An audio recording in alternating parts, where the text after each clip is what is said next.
అనకాపల్లి ఎన్టీఆర్ హాస్పిటల్లో అర్ధరాత్రి సైకో వీరంగా సృష్టించాడు. గైనిక్ వార్డులోకి చొరబడి రాళ్లతో కిటికీలను ధ్వంసం చేశాడు. సైకో వీరంగంతో బెంబేలెత్తిపోయిన బాలింతలు, మహిళల అరుపులతో స్థానికులు, సెక్యూరిటీ సిబ్బంది అతన్ని పట్టుకొని దేహశుద్ధి చేసి పారిపోకుండా కట్టేశారు. చంటి పిల్లల్ని ఎత్తుకెళ్లేందుకే సైకో గైనిక్ వార్డులోకి చొరబడ్డాడని పలువురు మహిళలు అంటున్నారు.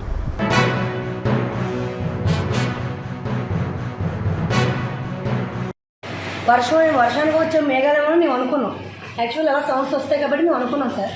పావు తక్కువ 5 అయిందండి. ఇలా మేము పిల్లలు లేచి అని చెప్పి బొజ్జు ఆల్ప మళ్ళీ జోకొట్టి మేము నైట్ లేచి చూసామండి. 5 గంటలకి లేచి చూస్తుంటే ఇక్కడ అర్థం సౌండ్, పెద్ద సౌండ్ వచ్చింది.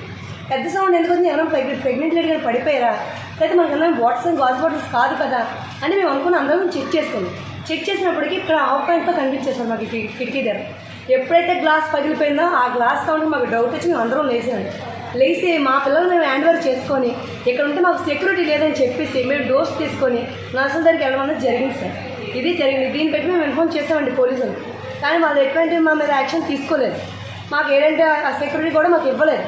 మాకు భయం వేసి మా పిల్లలు తీసుకుని మేమంటూ వాటి మాత్రం కొంచెం అలవాటు చేసుకోవడం అన్నది జరిగింది సార్. ఇది సార్ జరిగింది. అది ముందు